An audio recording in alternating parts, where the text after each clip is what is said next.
श्री राम जी को देख करके सभी पूर्ण काम हो जाते हैं।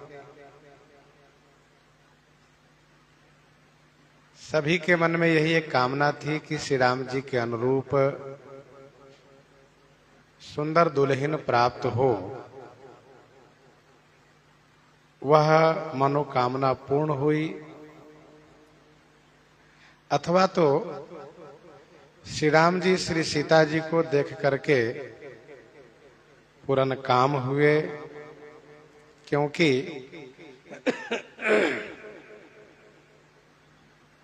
श्री राम जी जिस हेतु से अवतार धारण किए हैं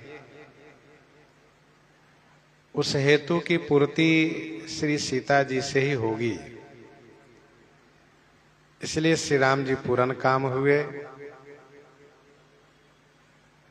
श्री चक्रवर्ती महाराज अवधेश जी तथा श्री भरत लक्ष्मण शत्रुघ्न जी श्री सीता जी को देख करके बड़े आनंदित हुए। गोस्वामी जी कहते हैं, कहीं न जाई उर आनंद जेता।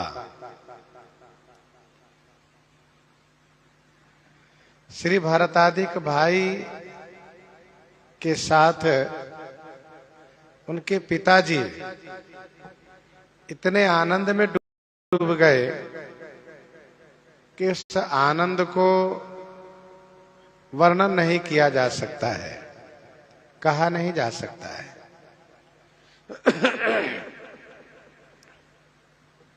सुर प्रणाम करी बरसहि फूला, मुनि असीस धुनि मंगल मूला। मुनि असीस सुधुनि मंगल मूला। सुर प्रणाम करी बरसहि फूला। देवता लोग प्रणाम करके पुष्प बरसा रहे हैं। मंगल के मूल मुनि लोग आशीर्वाद की ध्वनि प्रकट कर रहे हैं। बाराती लोग मंडप पर हैं, इसलिए मानसिक प्रणाम किए। देवता आकाश में हैं, इसलिए वे प्रत्यक्ष प्रणाम किए।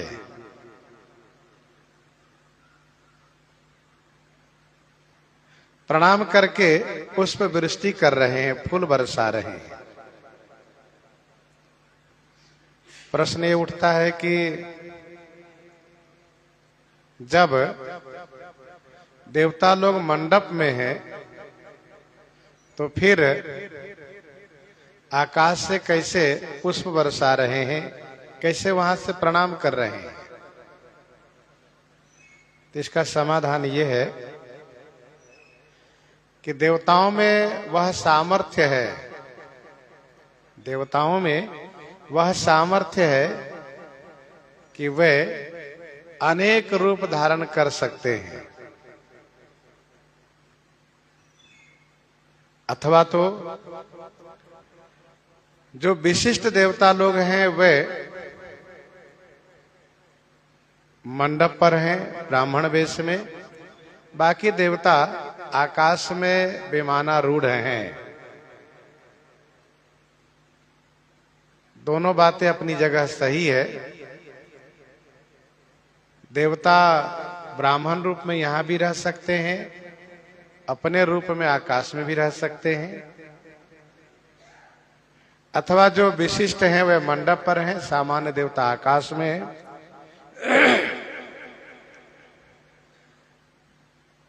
देवता लोग इस बात को जानते हैं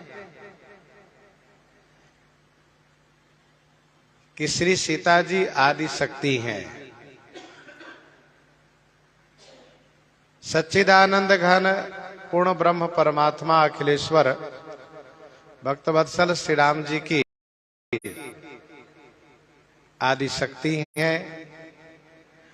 जैसे श्री राम जी आदि नारायण ब्रह्म श्री राम है, वैसे श्री सीता जी आदि शक्ति हैं। तो देवता लोग प्रणाम करके पुष्प बरसा रहे हैं। मुनि लोग आशीर्वाद की ध्वनि प्रकट कर रहे हैं।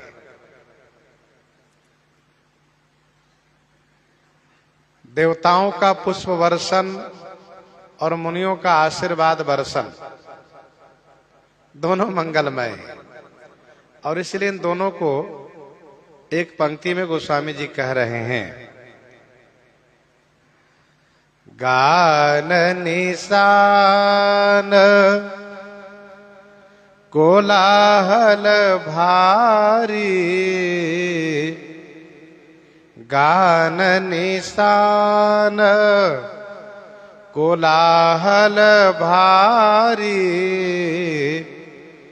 प्रेम प्रमोद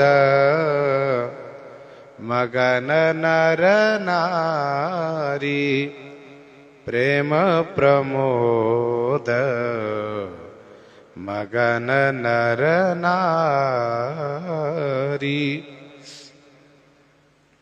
गान निशान कोलाहल भारी, प्रेम प्रमोद मगन नर नारी।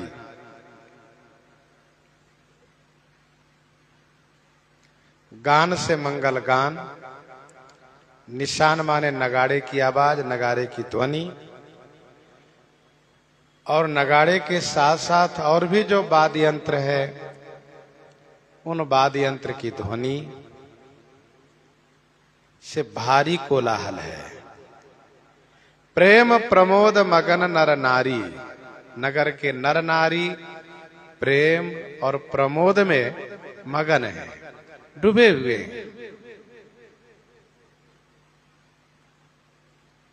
सुंदर मंगल गायन हो रहे हैं, नगाड़े आदि सुंदर बाजे बज रहे हैं, इसलिए भारी कोलाहल मचा हुआ है।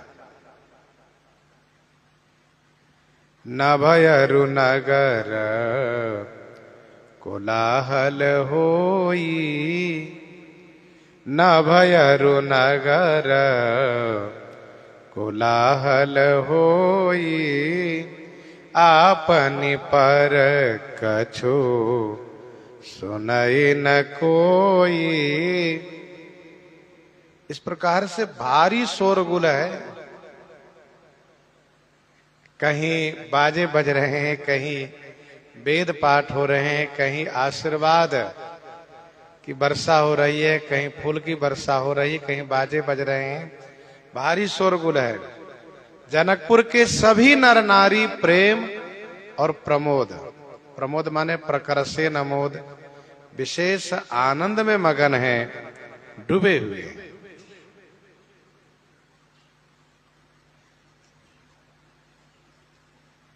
यही विधि सिए मंडप ही आई, यही विधि सिए मंडप ही आई, प्रमुदित शांति पढ़ही मुनिराई, प्रमुदित शांति पढ़ही मुनिराई।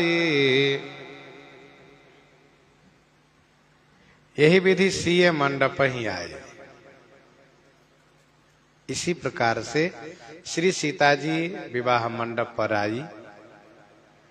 मुनि लोग प्रमोदित होकर के, विशेष आनंदित होकर के शांति पाठ कर रहे हैं।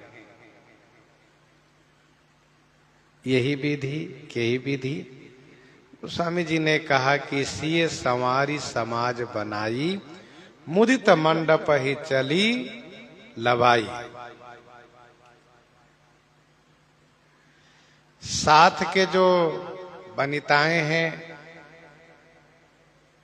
उनकी शोभा, उनके द्वारा मंगल गायन,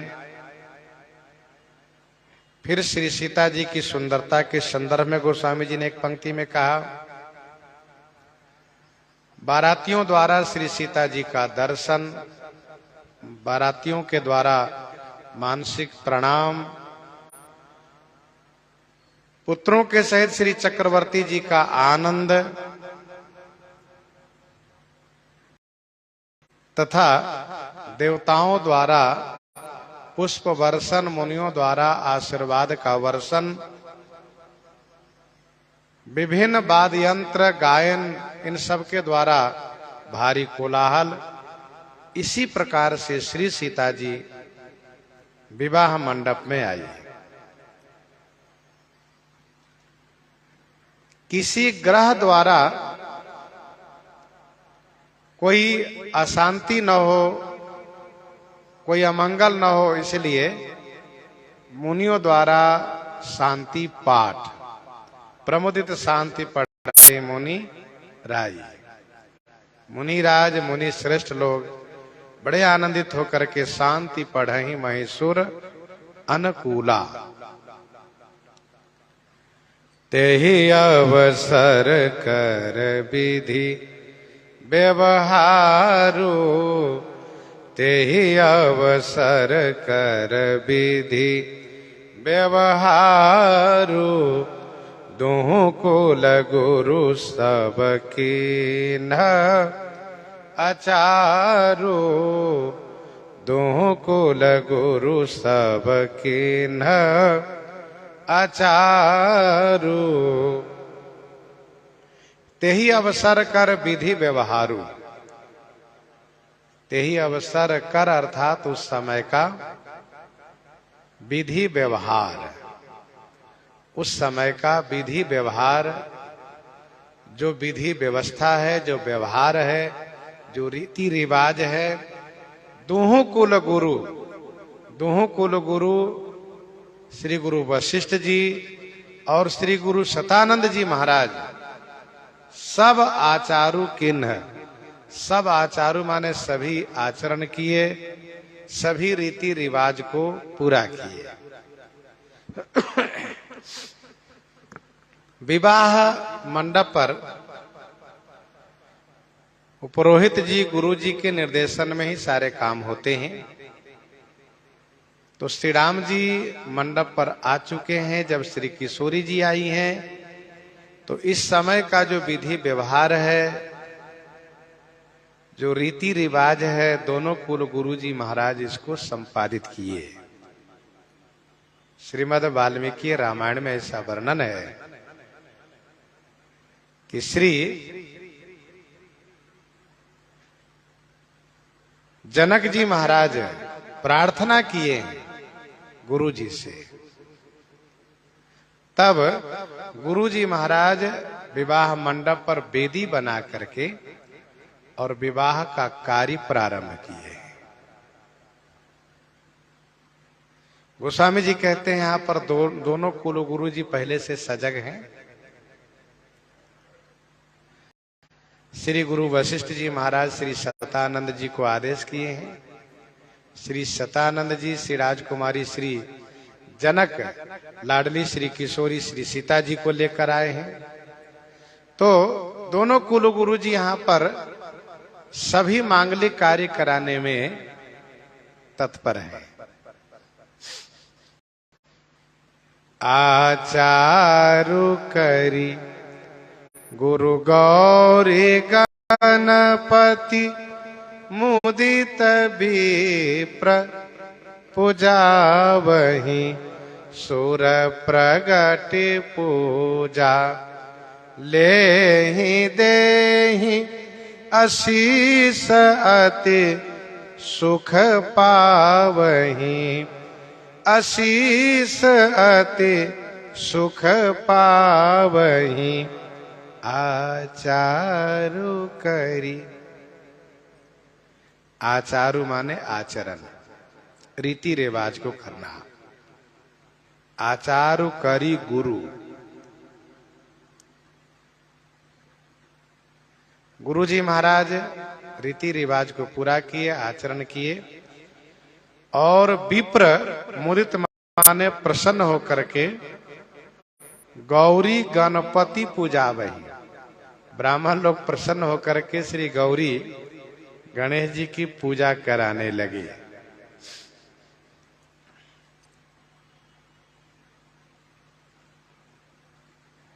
आचारु करि गुरु गौरी गणपति मुदित विप्र पूजा में। दोनों गुरुजी महाराज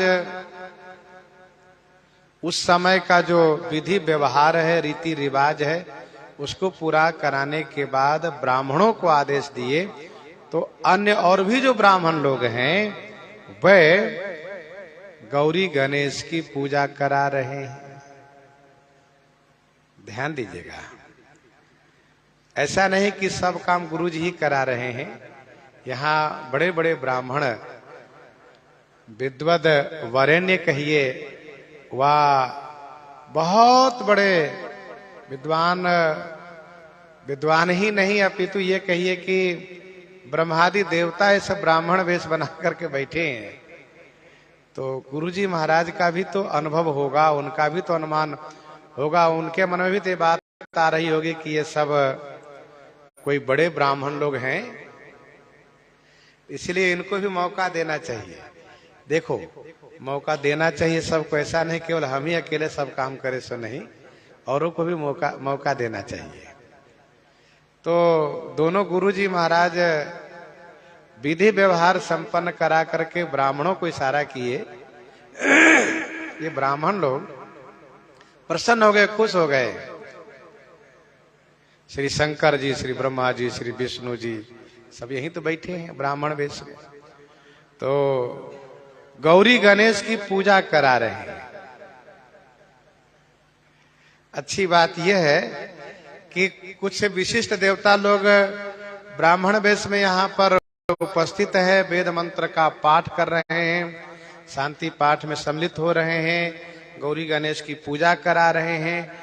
तो पूजा करा रहे हैं तो जिनका नाम ले रहे हैं वे देवता यहाँ पर प्रत्यक्ष प्रकट भी हो जा रहे हैं। अब सर्वप्रथम विवाह में गणेश जी की पूजा होती है। भाई, कर्मकांड में सर्वप्रथम गौरी गणेश की पूजा की विधि है। मुनि अनुशासन गणपति पूजो शंभु भवानी। गोस्वामी श्री तुलसीदास जी महाराज उस परंपरा को, उस नियम को निर्वाहन किए श्रीमद् रामचरितमानस जी की रचना करते समय में कि मांगलिक कार्य में पहले गणेश जी का स्मरण होना चाहिए। गणेश जी प्रथम पूज्य हैं, इसीलिए उन्होंने कहा वंदे वाणी विनायको। आचारु करि गुरु गौरी गणपति मुदित विप्र पूजा वही। जानकी मंगल 160 पद में गोस्वामी जी ने लिखा है, लय लय नाम सुवासिनी मंगल गावै। ब्राह्मण लोग जब वेद मंत्र के द्वारा गौरी गणेश की पूजा करा रहे हैं, श्री गौरी जी श्री गणेश जी की पूजा करा रहे हैं, तो वहीं पर सुवासिनी गौरी गणेश जी के लिए मंगल गीत भी गा रही है। वेद मंत्र पाठ का जितना महात्म है, सुवासिनी द्वारा मंगल गीत का भी उतना ही महात्म है। इसलिए दोनों चल रहे हैं, मंगल गीत और मांगलिक वेद मंत्र का पाठ। सुर प्रगति पूजा ले ही देहि अशेष अति सुख पावही। देवता प्रकट हो जा रहे हैं, जिनकी पूजा हो रही है वे देवता प्रकट होकर के, गणेश जी की पूजा हुई, गणेश जी प्रकट हुए। ब्राह्मण बड़े खुश हो गए, आगे गणेश जी महाराज। और जगह हम पूजा कराते हैं तो गणेश जी नहीं आते हैं, उनके पूजन का भाग उनके नाम से हम रखते हैं, गणेश जी के लिए अर्पित। लेकिन यहाँ गणेश जी पहले प्रकट हो गए, गौरी जी प्रकट हो गई। उसी क्रम में जिनकी जिनकी पूजा हो रही है सब देवता प्रकट हो रहे हैं। गोस्वामी जी कहते हैं सुर प्रगति पूजा ले ही। अब जब प्रकट होकर के पूजा ले रहे हैं तो फिर प्रकट रूप में आशीर्वाद भी दे रहे हैं। बढ़िया मौका है, आज आशीर्वाद देने का मौका है, इसलिए आशीर्वाद भी देते हैं। ऐसा नहीं कि हमारे स्वामी का विवाह हम आशीर्वाद कैसे दें। एक बात आप समझे रहिए, जैसे नाट्य मंच होता है, रंगमंच, जिस मंच पर नाटक किया जाता है, लीला की जाती है, तो उस समय जिस पात्र को जो अभिनय प्रस्तुत करने के लिए दिया जाता है, उसी के अनुरूप उसको अभिनय प्रस्तुत करना होता है। अब उस समय वह ये नहीं देखता है कि इस रंगमंच पर, नाट्य मंच पर हम क्या बने और पिताजी क्या बने हैं, चाचा जी क्या बने हैं, रिश्ते में जो चाचा लगते हैं, दादा लगते हैं, वे क्या बने हैं, ये उस बात पर वहां पर नहीं ध्यान रखते, बल्कि उनको जो जिम्मेदारी दी गई है, उनको जो एक अभिनय प्रस्तुत करने के लिए पद दिया गया है, उसी के अनुरूप कला प्रस्तुत करते हैं। वैसे ही भगवान श्री राम जी की लीला है, श्री राम जी की लीला है, तो लीला में श्री राम जी तो सर्वेश्वर हैं, सर्वोपरि हैं, जगदीश्वर हैं, लेकिन लीला कर रहे हैं तो लीला के अनुरूप ही सभी देवता लोग अपना अभिनय प्रस्तुत कर रहे हैं। गुरु जी जानते हैं कि श्री राम जी ब्रह्म है, फिर भी प्रणाम करवाते हैं, पूजा करवाते हैं। क्यों? गुरु पद पर है। तो सुर प्रगति पूजा ले ही दे ही आशीष अति सुख पावे। प्रश्न ये उठता है कि विवाह मंडप पर आने में तो बड़ा संकोच देवताओं को लगा। ये सब ब्राह्मण के वेश में आए, कपट विप्रवर वेश बनाए, कौतुक देखहि अति सचु पाए। कपट विप्रवर वेश बनाए, कौतुक देखहि अति सचु पाए।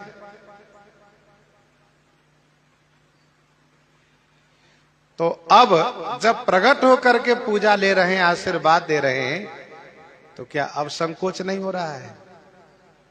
इसका समाधान ये है कि अब संकोच इसलिए नहीं लग रहा है क्योंकि अब जो प्रकट हो रहे हैं तो लोग यह मानेंगे कि ये ब्राह्मण के द्वारा मंत्र उच्चारण का प्रभाव है, पूजा करने का प्रभाव है। ये ब्राह्मण द्वारा अर्चन की महिमा है। और पहले संकोच इसलिए था कि तब आते तो लोग पूजा करते और लोग समझ जाते कि जिनका विवाह है, उनके विवाह में जब ऐसे देवता लोग आए हैं तो ये कौन है, इस बात को लेकर संकोच था। लेकिन अभी तो पूजा हो रही है और पूजा में देवता प्रकट होते हैं और सोच रहे हैं कि लोग तो यही कहें कि ये तो इन ब्राह्मण की विशेषता है।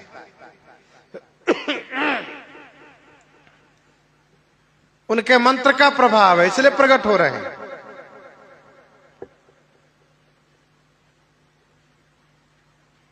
जैसे जब श्री श्रृंगी ऋषि जी महाराज, श्री चक्रवर्ती महाराज अवधेश जी के पुत्रेष्टि यज्ञ कर रहे होते हैं, तो वे यज्ञ कुंड में आहुति देते हैं। आहुति देते हैं, गोस्वामी जी कहते हैं भगति सहित मुनि आहुति दिन है। भगति सहित मुनि आहुति दिन है, तो प्रगटे अग्नि चरु कर लीने। अग्निदेव प्रकट हो गए चरु लेकर के।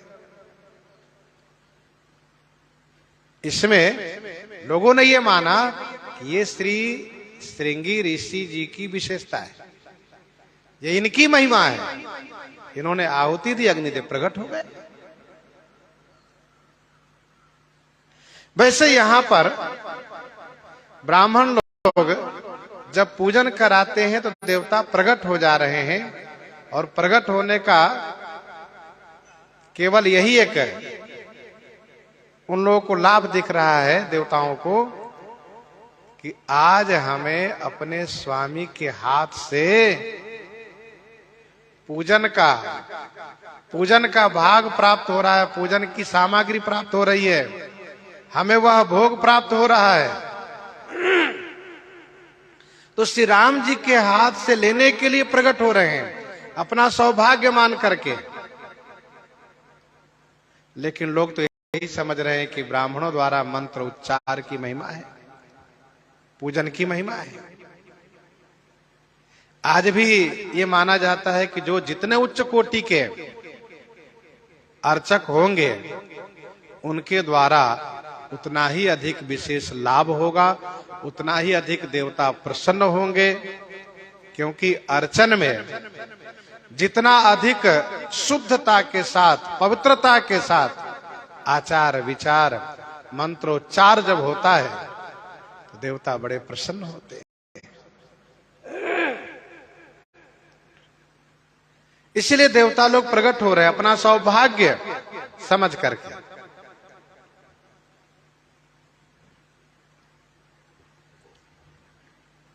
जब श्री किशोरी जी गंगा मैया से प्रार्थना करती हैं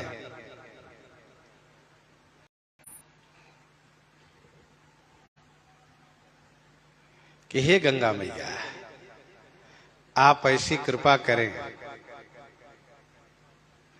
कि मैं कुशलता पूर्वक अपने प्राणनाथ और देवर के साथ वापस लौटूं।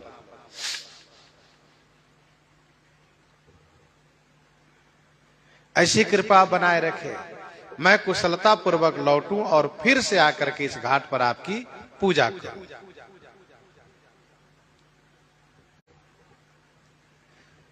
तो गंगा मैया प्रकट हो जाती है। वहीं गंगा मैया से प्रकट होकर गंगा की धारा से आवाज आती है, कहती हैं आपने जो मेरी विनती की है यह आपने मुझे बड़प्पन प्रदान किया है।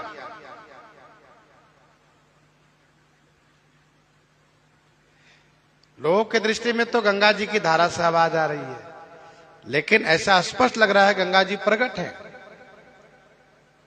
गंगा जी कह रही हैं कि तुम जो हम ही बड़ी विनय सुनाई, कृपा के न मोहि दीन बढ़ाई। भला आपको कोई क्या आशीर्वाद देगा? वस्तुतः आपने मेरी विनती करके मुझे बड़प्पन आपने दिया है, तो मैं तो आशीर्वाद दूंगी। किस लिए? अपने उस आशीर्वाद को सफल होने के लिए। ऐसा नहीं कि मेरे आशीर्वाद से आपको मंगल होगा, आपका तो मंगल ही मंगल है सब जगह। बल्कि लोग ये कहेंगे कि श्री सीता जी ने गंगा मैया की मनौती मानी, तो गंगा मैया की कृपा से श्री सीता जी का मनोरथ पूरा हुआ।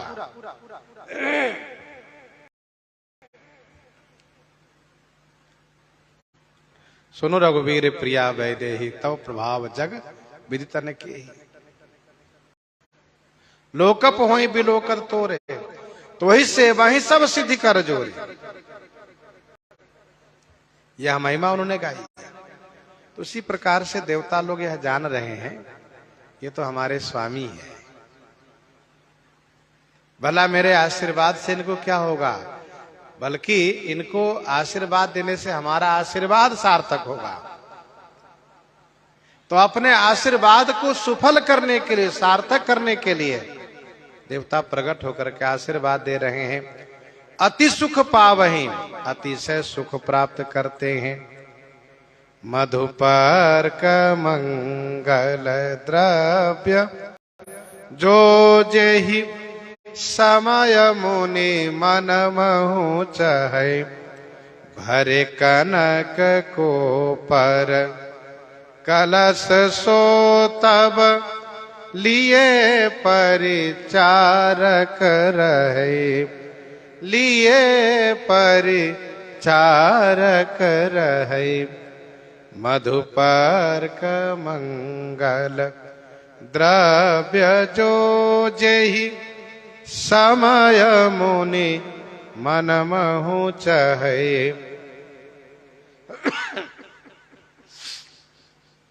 मधुपर्क मंगल द्रव्य जो जेहि समय मुनि मन महु चहै। मधुपर्क मधुपर्क उसे कहते हैं जिसमें 3 पौआ दही हो, 1 पौआ मधु हो और 1 पौआ घृत हो। 3 भाग दधी, 1 भाग शहद मधु और 1 भाग घी,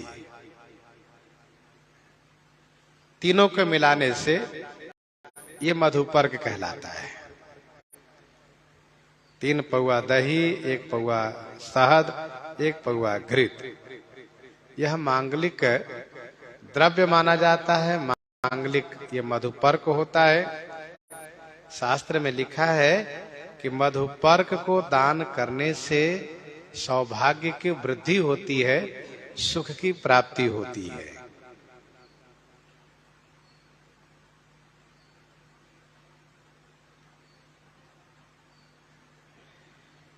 अब रही बात, इसमें और भी लोग कुछ मिला देते हैं, माखन, मिश्री, चीनी वगैरह मिला देते हैं, लेकिन तीनों की बात कही गई है, दधी, मधु, घृत।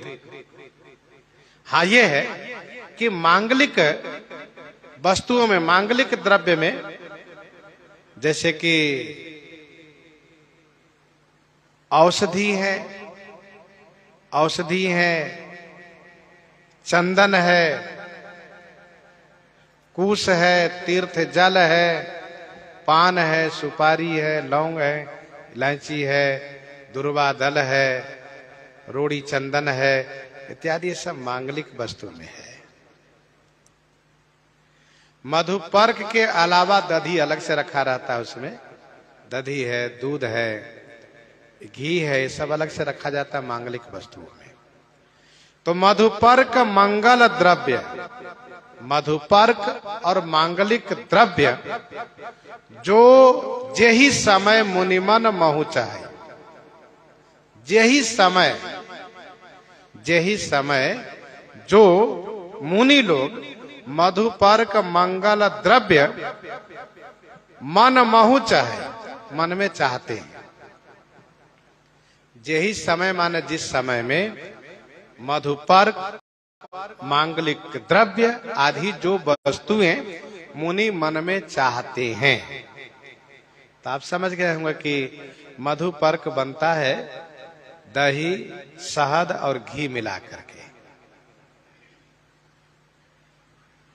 और मांगलिक द्रव्य में जो मांगलिक वस्तुएं हैं, दधि, दुर्वा, रोचन, फल फूला, नव तुलसी दल, मंगल मूला। मुनि लोग मन में चाहते हैं कि अभी हमको मधुपर्क चाहिए, अभी तीर्थ जल चाहिए, अथवा चाहते हैं कि अभी औषधि चाहिए, अभी चंदन चाहिए, अभी कुश चाहिए।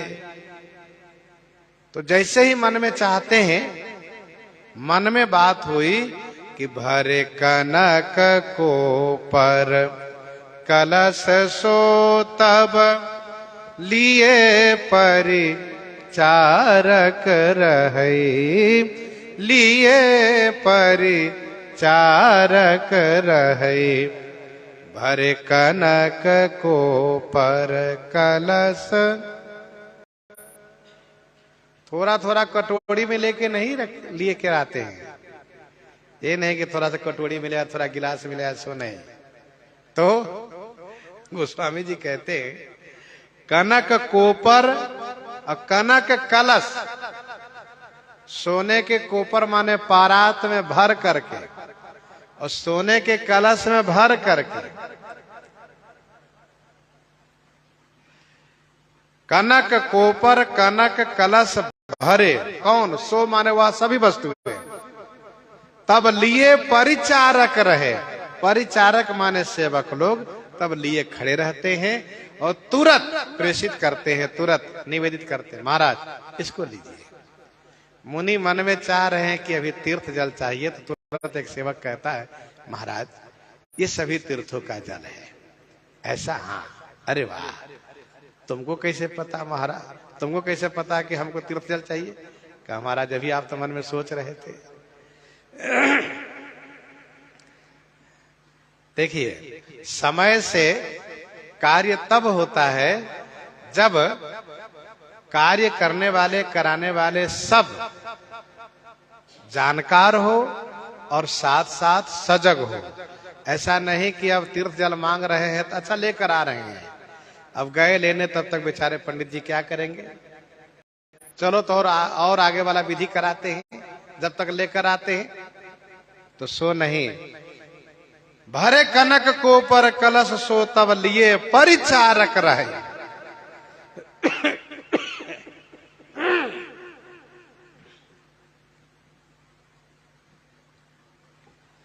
उचित ये होता है कि सेवक जानकार होना चाहिए, और यहाँ के सभी सेवक जानकार हैं, उनको पता है किस समय क्या होगा, क्या रस्म होगा, क्या वस्तु चाहिए, इसलिए सब लिए खड़े हैं, तुरंत निवेदित करते हैं, देते हैं।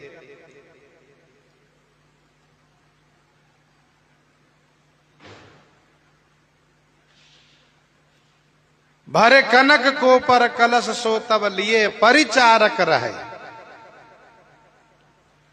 सोने की पारात में, सोने के घड़े में सब भरकर लाते हैं, भरकर लेकर रखे हैं, लाते नहीं, लेकर रखे हैं, बड़े हैं, तुरंत देते हैं।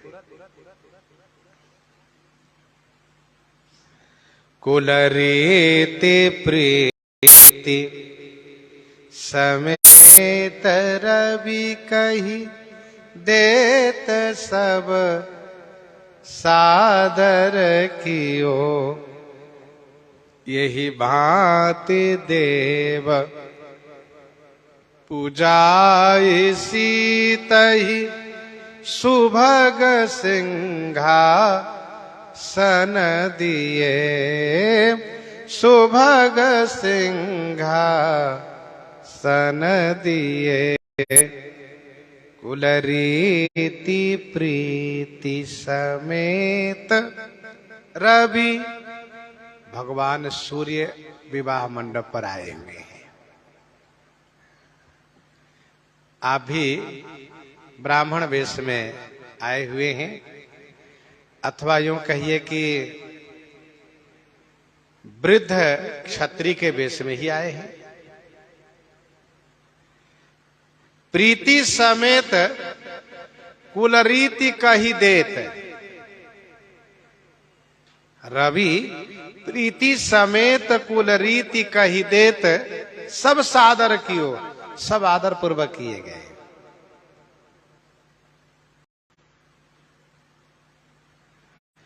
भगवान भास्कर बड़े प्रेम के साथ कुल रीति सुनाते हैं। ध्यान दीजिएगा, सूर्य वंश के आदि पुरखा श्री सूर्य भगवान है। सूर्य वंश में, इनके वंश में भगवान श्री राम जी का अवतरण हुआ है, इसलिए भगवान सूर्य बड़े आनंदित हैं, बड़े प्रमोदित हैं, यह सोच करके कि मैं तो भाग्यशाली हुआ, गौरवान्वित हुआ।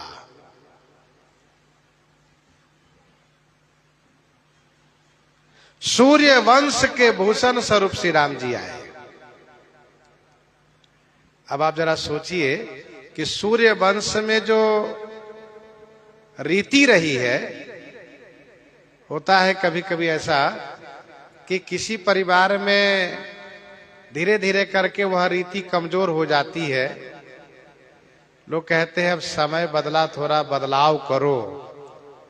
तो भगवान भास्कर यहाँ पर स्वयं मंडप पर उपस्थित हैं और वे तुरंत कहते हैं कि नहीं, यहाँ पर हमारे वंश की ये रीति है। श्री सतानंद जी को, श्री वशिष्ठ जी को बताते हैं कि मुनिवर, हमारे वंश की यहाँ पर ये रीति है और दुल्हा से इस तरह से पूजन कराया जाता है। अच्छा अच्छा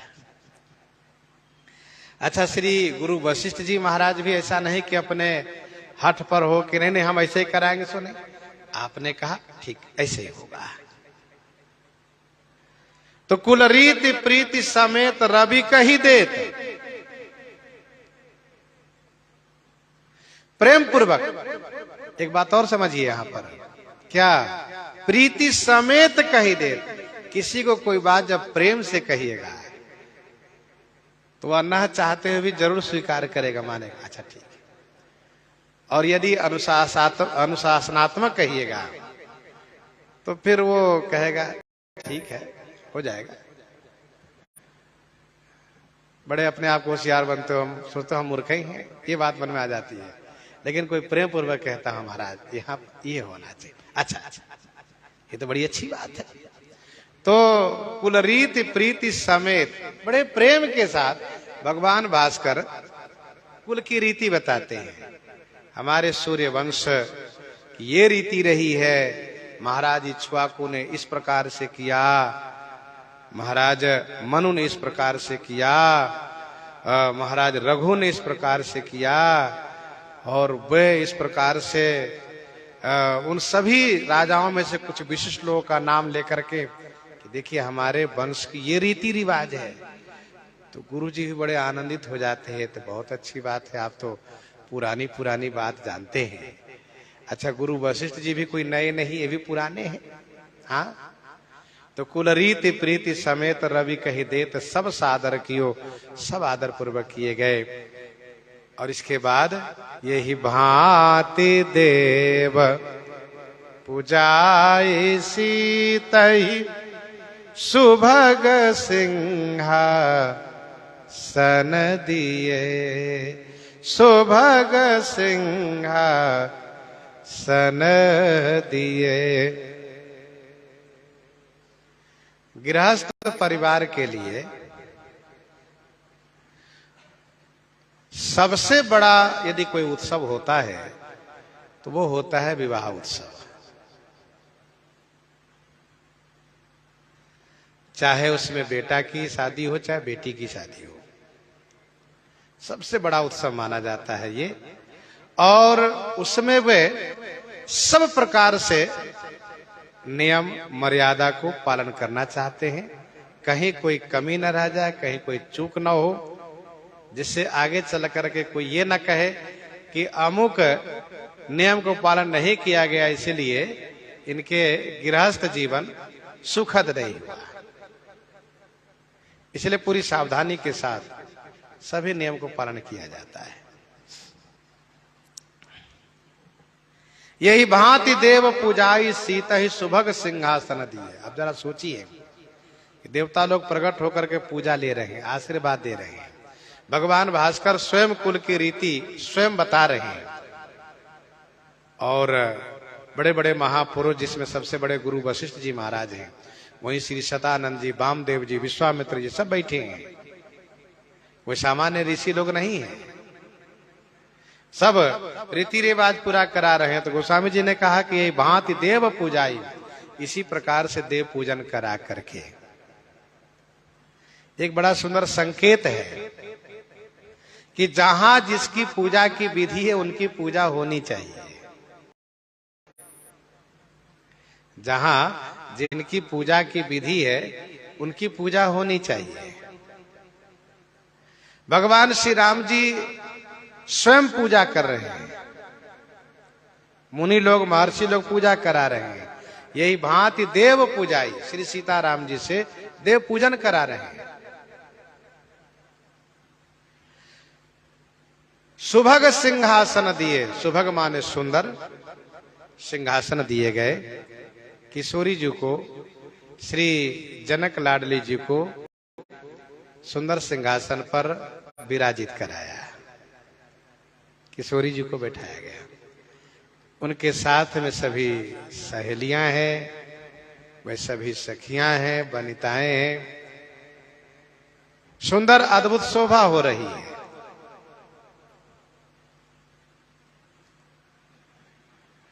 श्री राम जी को पूजन करा करके मंडप पर बैठाया गया है, श्री किशोरी जी को पूजन करा करके मंडप में बैठाया गया। अब इसके बाद विवाह का रस्म प्रारंभ हुआ।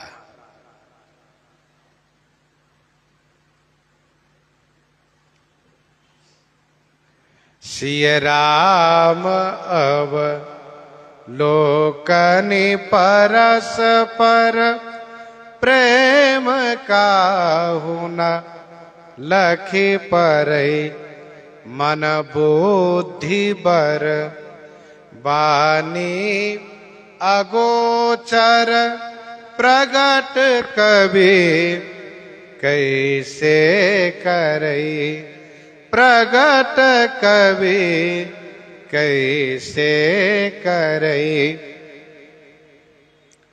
सिय राम अवलोकनी, परस्पर प्रेम काहू न लखी परई।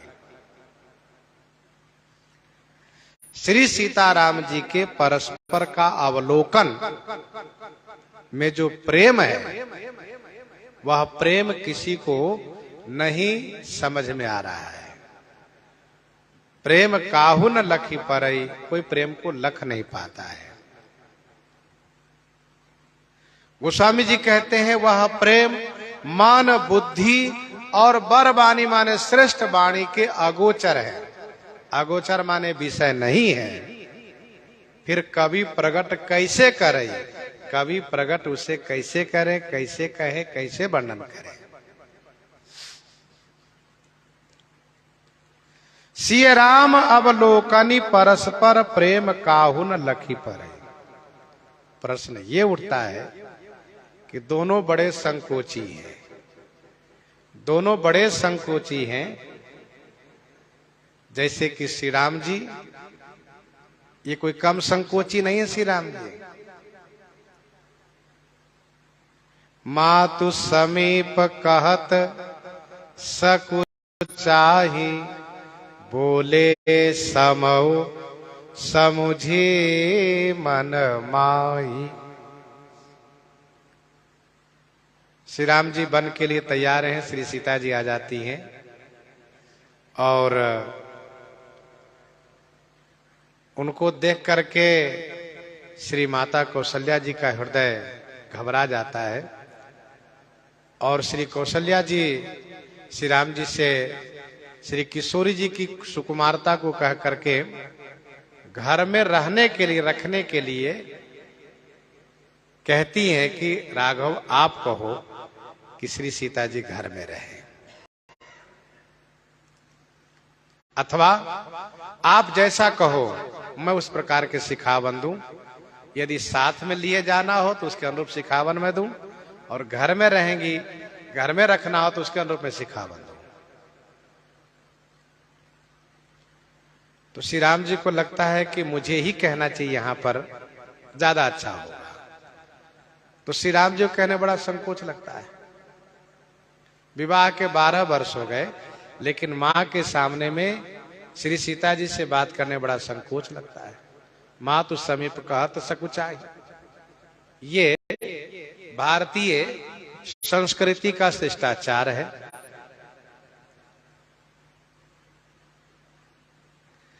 अब रही बात किशोरी जी की, उनका संकोच तो और पराकाष्ठा पर है। गुरुजन लाज समाज बड़ा, देख सिए सकुचार, लागे विलोकन सखिन तना, रघुबीर और आनी। पुष्प वाटिका में जब नेत्र बंद कर ली होती हैं तो सखी इशारा करती है कि आप नेत्र खोलिए, तो बड़े संकोच के साथ नेत्र खोलती है। और जैसे एक सखी कहती हैं कि अब देरी हो रही है, तो फिर बड़े संकोच में आकर के फिर लौटने लगती हैं। तो बड़ा संकोच है दोनों में। और यहां पर गोस्वामी जी कहते, जहां पर के विवाह मंडप बिल्कुल भरा हुआ है, मिथिलावासी, अयोध्यावासी, देवतागण, इसमें सब विराजित हैं, बड़ी भीड़ है। और वहां पर सिय राम अवलोकनी, परस्पर, ये कैसे हो रहा है? तो इसका उत्तर यह है कि विवाह का ये रस्म है, विवाह का ये रस्म है। विवाह मंडप पर दोनों गुरुजी महाराज आदेश दिए। जैसे गुरु श्री वशिष्ठ जी महाराज ने श्री रघुनाथ जी से कहा, राघव ये विवाह की विधि है, आप दुल्हन की ओर देखिए और उनके नख से शिखा पर्यंत देखिए। और उधर श्री शतानंद जी आदेश करते हैं, ललीजू आप दुल्हा सरकार को नख से शिखा पर्यंत देखिए। ये विवाह की विधि है, इसका नाम है समंजन विधि, इसका नाम है समंजन विधि। तो विवाह की विधि पालन करने के लिए दोनों एक दूसरे को देखने लगे, विवाह की विधि पालन करने के लिए। सिय राम अवलोकनी परस्पर,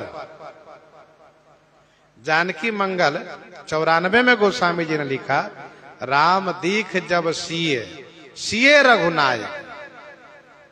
श्री राम जी किशोरी जी को और किशोरी जी श्री राम जी को, दोनों जब एक दूसरे को देखने लगे तो कामदेव को मौका मिला, वे तुरंत धनुष पर बाण चढ़ाना शुरू किए।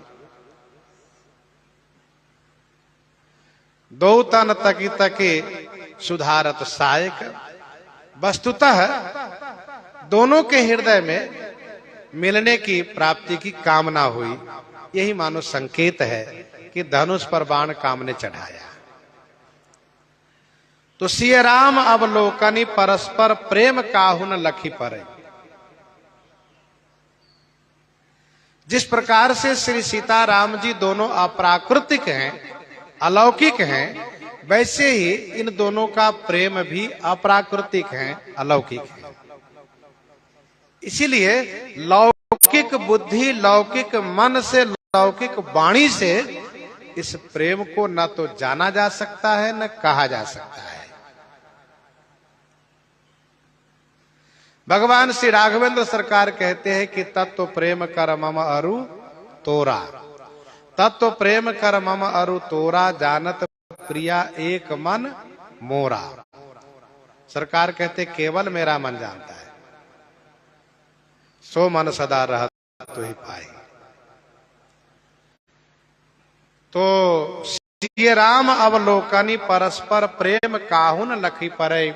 सब लोगों ने यही जाना कि ये विवाह के समंजन विधि हो रही है, पर वस्तुतः दोनों के परस्पर अवलोकन में अलौकिक प्रेम प्रकट हो रहा है।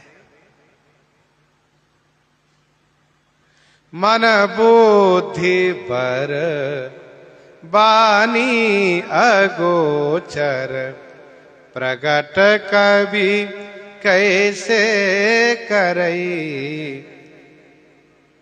मन बुद्धि और श्रेष्ठ वाणी के अगोचर है, अगोचर माने विषय नहीं है, तो कवि कहे तो कहे कैसे। मन पहुंच नहीं पा रहा है, बुद्धि पहुंच नहीं पा रही है, वाणी की पहुंच नहीं है, तो कहे कैसे। मन समेत जहि जानन बानी, मन समेत जहि जानन बानी, तरक न सकहि सकल अनुमानी। और वेद वचन मुनि मन आगम ते प्रभु करुणा ऐन। तो मन बुद्धि श्रेष्ठ वाणी से अगोचर है, अगोचर माने विषय नहीं है। होम समय तनु धरि अनल,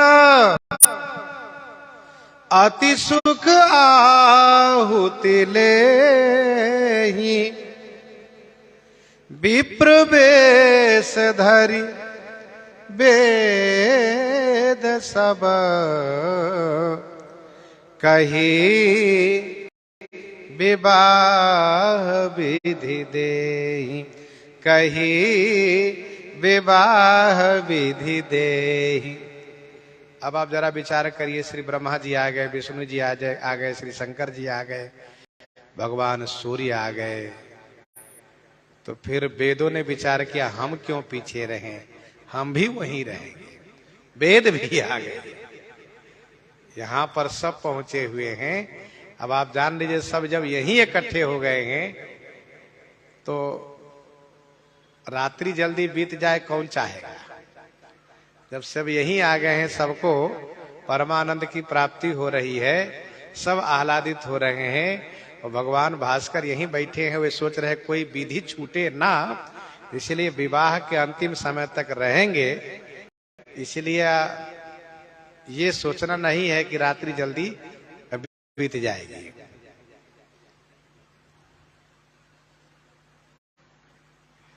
अब आजकल विवाह के विधि बहुत अब संक्षिप्त होती जा रही धीरे धीरे।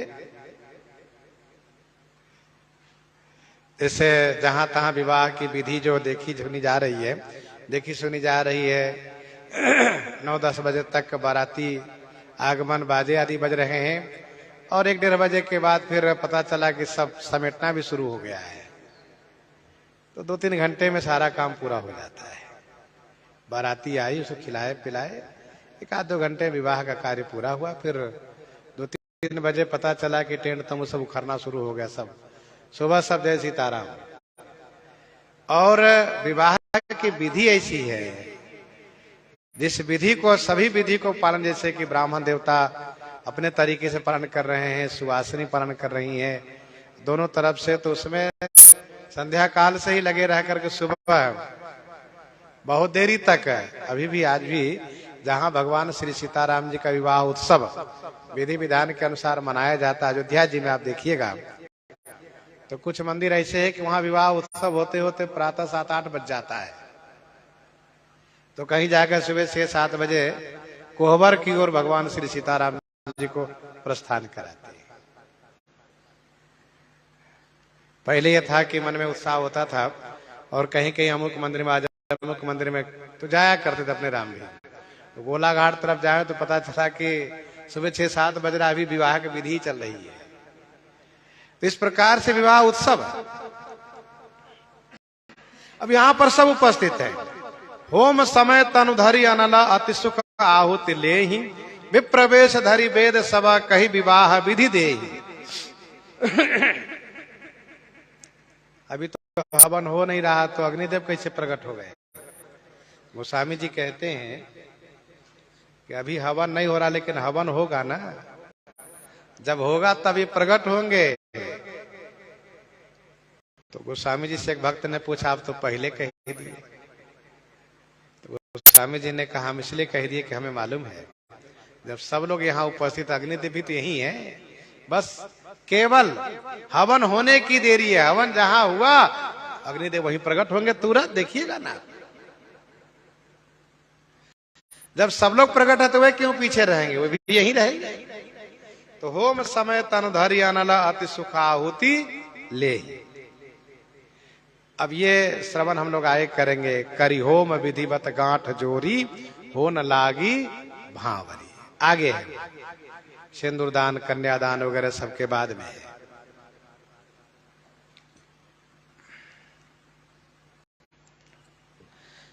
होम समय तनुधरि अनल। अनल माने अग्निदेव शरीर धारण करके प्रकट होंगे और प्रकट होकर के अति सुख आहुति ले। जब भगवान श्री राम जी के द्वारा आहुतियां दी जाएगी तो अग्निदेव प्रकट होंगे और हाथ में लेंगे आहुति, इसमें रखिए।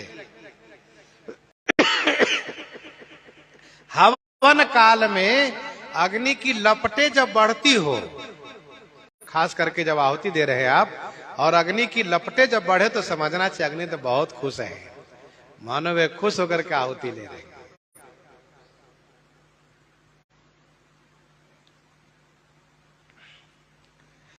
भगति सहित मुनि आहुति दीने, प्रगटे अग्नि चरु कर लीन है। भगवान श्री राम जी के चरित्र में लीला में अग्निदेव प्रकट होते हैं।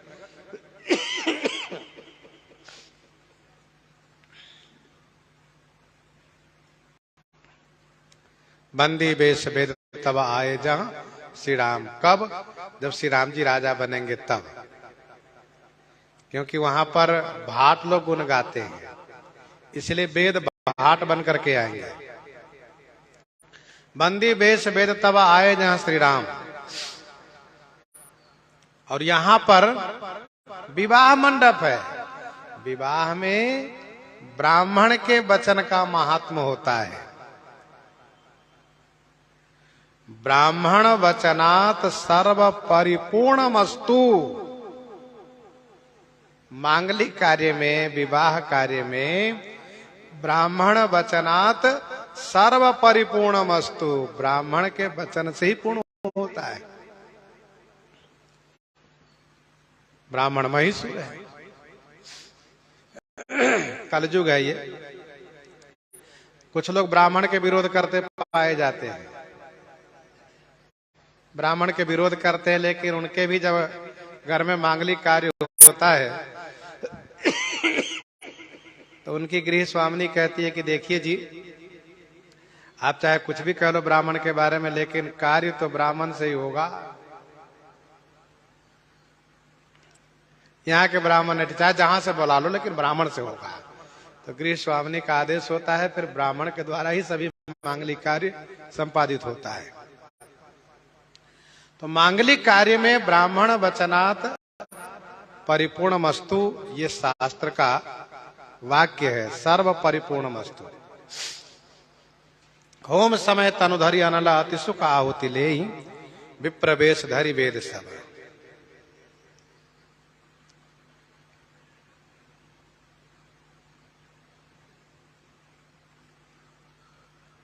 कही विवाह विधि देहि। प्रश्न ये उठता है कि जब सभी बड़े बड़े ऋषि लोग विवाह की विधि बताने के लिए यहाँ विराजित हैं, कुल रीति बताने के लिए सूर्य भगवान है, विवाह की विधि बताने के लिए यहाँ पर श्री गुरु वशिष्ठ जी जैसे महापुरुष, और श्री विश्वामित्र जी, श्री वामदेव जी, श्री गौतम जी, श्री शतानंद जी, ये सब बड़े बड़े ऋषि लोग हैं। फिर वेद भगवान क्यों आए? विप्रवेश धरि वेद सब, कही विवाह विधि देहि। ये श्री राम जी का विवाह है। वैसे वेद भगवान स्वयं आ गए, अपने आप को भाग्यशाली समझते हुए सेवा देने के लिए स्वयं प्रकट हो गए।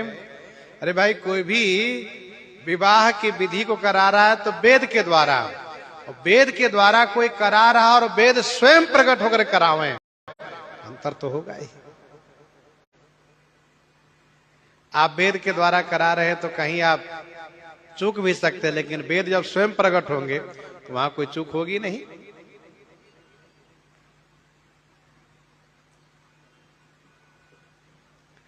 भगवान श्री सीताराम जी के विवाह में सब उपस्थित हो रहे हैं, सब आएंगे। ये सब इनकी सेवा है। जैसे श्री राम जी के अवतार काल में सब अपनी अपनी सेवा देते हैं।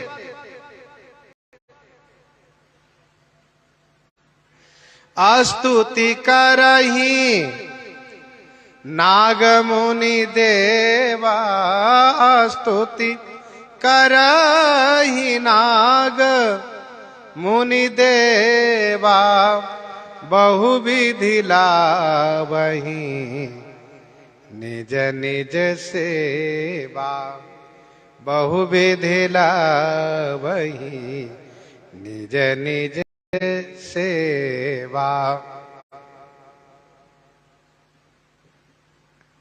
असुर नाग खग नर मुनि देवा, असुर नाग खग नर मुनि देवा, आय करहि रघुनायक सेवा, आय करहि रघुनायक सेवा। तो अपनी अपनी सेवा देने आए हैं। मौका है सेवा देने का, तो सेवा देने आए, सेवा करनी चाहिए।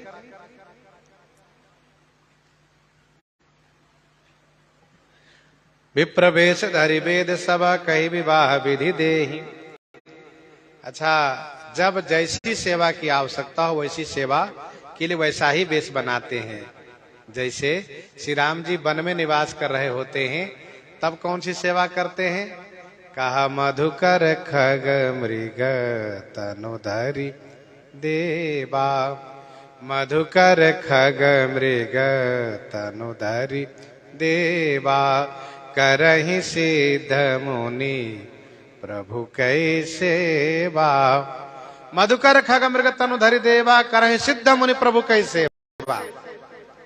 तब वो सेवा करते हैं। यहाँ विवाह मंडप है, इसलिए सब सेवा दे रहे हैं। जनक पाट महिखी जग जानी, सिय मातु किमी जाई बखानी, सिय मातु किमी जाई बखानी। गोस्वामी जी महाराज अब श्री सुनैना जी का परिचय दे रहे हैं, उनकी महिमा गा रहे हैं। जनक पाट महिखी जग जानी। श्री सुनैना जी महाराजा श्री जनक जी की पाट महिखी है। पाट महिखी माने पटरानी, पाट महिखी माने पटरानी।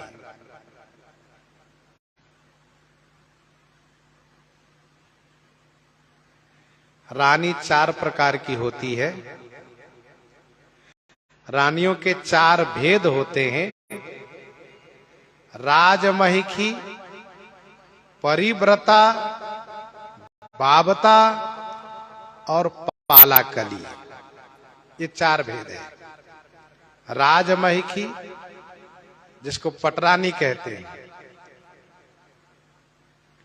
पट, पाट सिंहासन कहते हैं, जो सिंहासन पर साथ विराजती हो उसी को पटरानी कहते हैं। तो राजमहिखी, परिव्रता, बाबता और पालाकली, ये 4 भेद है रानियों का। जिनके साथ राजा का सर्वप्रथम लोक वेद विधि को पालन करते हुए विवाह हुआ हो, वही पटरानी कहलाती है। जिनके साथ राजा का लोक वेद विधि को पालन करते हुए भामर पूर्वक, विधि पूर्वक विवाह हुआ हो, भामर पड़ा हो, सिंदूर दान हुआ हो, वह राजमहिखी कहलाती है, पटरानी कहलाती है। और उन्हीं का अधिकार होता है राजा के साथ सिंहासन पर बैठने का, यज्ञ मंडप पर बैठने का। विशेष शुभ कार्य में वही साथ बैठती है, वो राजरानी कहलाती है। पाट बंदनी कहते हैं उसको, राजमहिखी कहते हैं, पटरानी कहते हैं।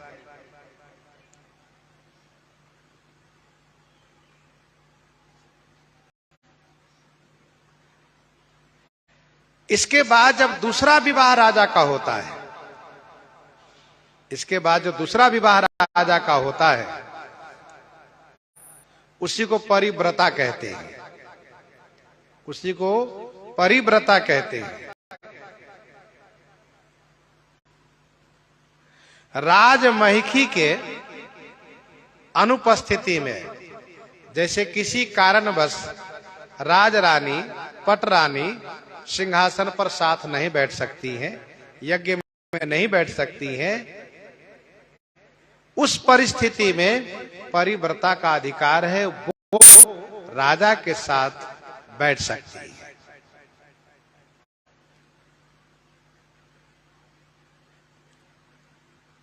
इतना उनको अधिकार रहता है।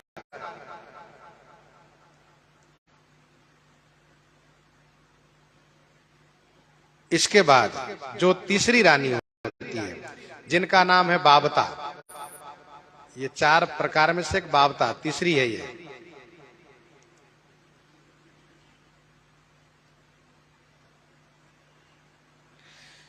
जिस कन्या के रूप गुण से प्रभावित होकर के राजा अपना ताज अथवा अपनी तलवार भेज करके विवाह संपन्न कराते हैं। ध्यान दीजिएगा, राजमहिखी अर्थात पटरानी और परिव्रता दोनों के विवाह में राजा स्वयं जाते हैं विवाहने के लिए, और विवाह के सभी विधि वहां पर पालन किए जाते हैं। लेकिन जो तीसरी है जिसको बाबता कहते हैं, इसमें राजा स्वयं न जा करके राजा अपनी ताज भेजते हैं अथवा अपनी तलवार भेजते हैं।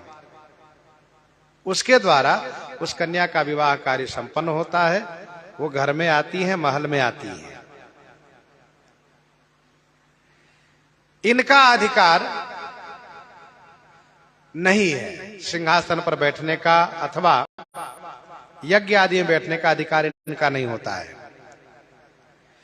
राजा के रानी होने के नाते सभी सुख के अधिकारिणी होती है, लेकिन वह राजा के साथ सिंहासन पर नहीं बैठ सकती, यज्ञ में नहीं बैठ सकती है। ये बाबता है। एक बात और प्रसिद्ध है, राजा का बेटा राजा होता है, रानी का बेटा नहीं। यह इसलिए कहा जाता है कि राजा का वह बेटा जो पटरानी से हो,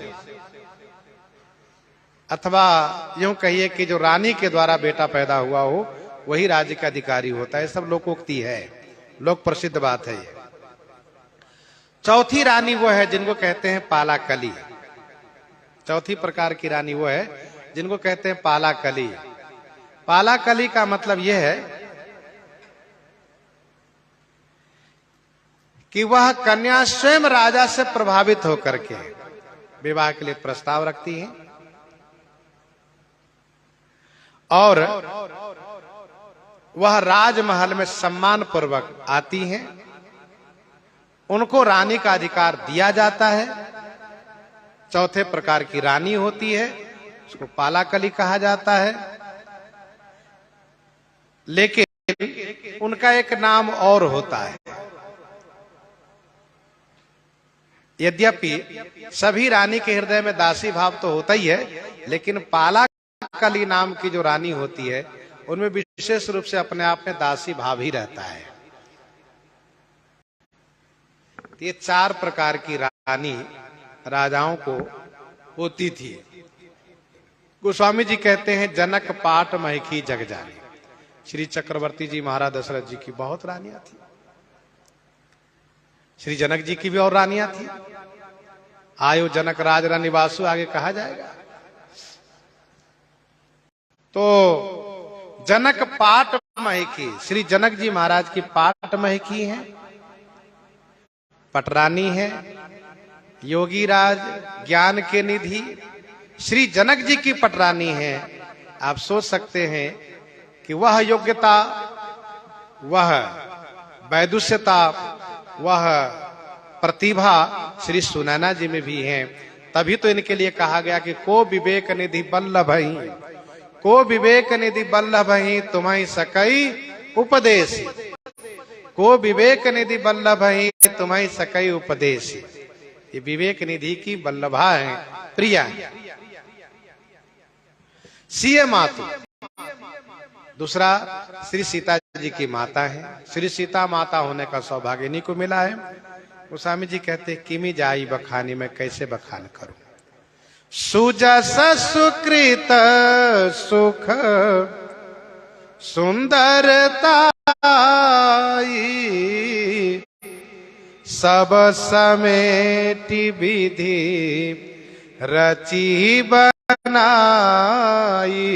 सब समेटि विधि रची बनाई।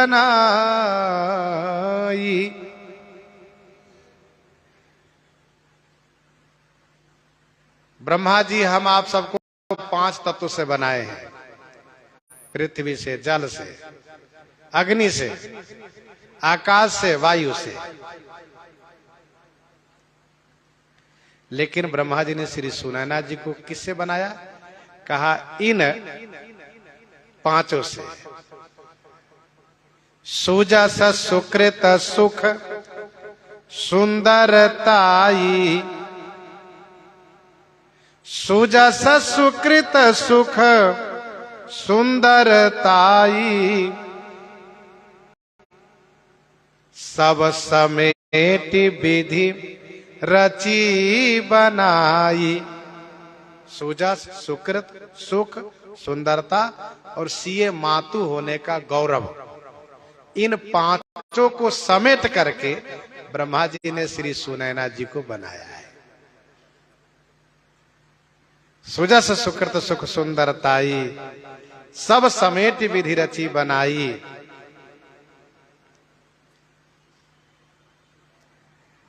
श्री सुनैना जी की महिमा बखान करते हुए गोस्वामी जी ये कहते हैं कि समय देख करके मुनि आदेश करते हैं तो सुवासिनी श्री सुनैना जी को अब मंडप में लेकर आती है और फिर श्री सुनैना जी के सौभाग्य का वर्णन गोस्वामी जी करते हैं। गोस्वामी जी महाराज श्री सीता जी की माता होने के नाते विशेष रूप से इनके भाग्य की बड़ाई कर रहे हैं। प्रसंग को यहीं पर हृदयंगम करते हैं। आइए श्रवण करते हैं श्री भक्तमाल जी से।